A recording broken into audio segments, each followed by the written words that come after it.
There has been so much written about Thomas Hobbes that the literature on his political philosophy and interpretations of his political thinking is just voluminous. And yet there is one dimension of his political philosophy which has to do with his understanding of international relations that has hardly been addressed in the literature. And that was the motivating starting point for me in the book.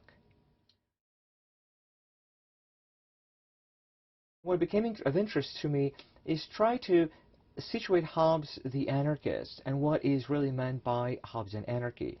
To do so, I turned to the political theory and to the international relations literature. And if you look at how the two interpret Hobbes, there is a vast difference and a vast gulf between these two kinds of interpretations.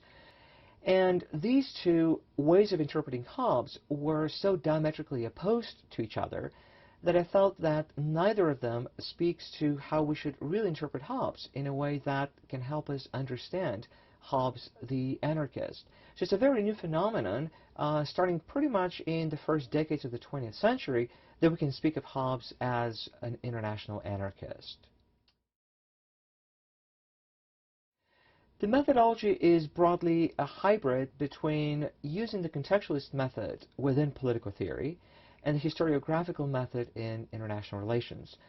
More concretely, the contextualist method in political theory that I'm using concerns the ideas and the context of protagonists as they understood them in their own time and place, as opposed to how later generations would make them out to be. But within international relations, I'm using the historiographical method, which in essence is a recovery of ideas, of historical ideas of how they developed in international relations by way of inserting historical facts and historical interpretation into the narrative of international relations. So combining both of these methodologies, the contextualist and the historiographical, allows us to excavate much of what Hobbes had said about international relations. There are two main arguments that are central to the book. The first one concerns the analogy between men and states. How can we extend that analogy to the international domain?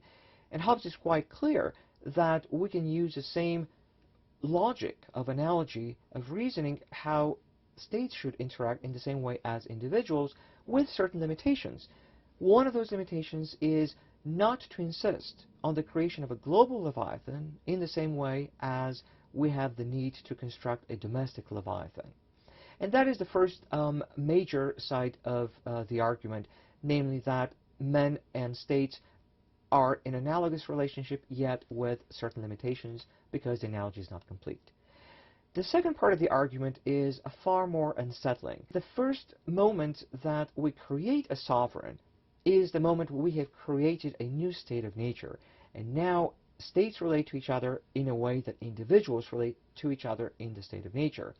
So the conclusion that I draw out of his own understanding of the state of nature as international relations is the idea that men never escape the state of nature. Even as citizens of states, we still find ourselves in a condition of nature. And finally, the first one is that Hobbes is anything but a realist. He is not concerned about describing the international domain as a condition of amorality, of world free-for-all where there are no moral principles of conduct. Quite to the contrary, Hobbes is deeply concerned about states following ethical standards and limitations to their engagement in war. So if anything, Hobbes comes closest to the most enlightened liberal international theorists of today, rather than any protagonists of a realist narrative. So that is the first major conclusion, that Hobbes is really not a realist. The second major conclusion, and it is quite dismal, I think, the grim conclusion is that we have never really escaped the state of nature. And if anything, the creation of the Leviathan itself opens the door for a state of nature between Leviathans themselves. So the book is really a call for political theorists to reread Hobbes in a way that he engages the international domain. And for scholars in international relations, the book is a call to read Hobbes not as a realist, but in fact as a liberal internationalist who really has a lot to teach us today in contemporary international relations.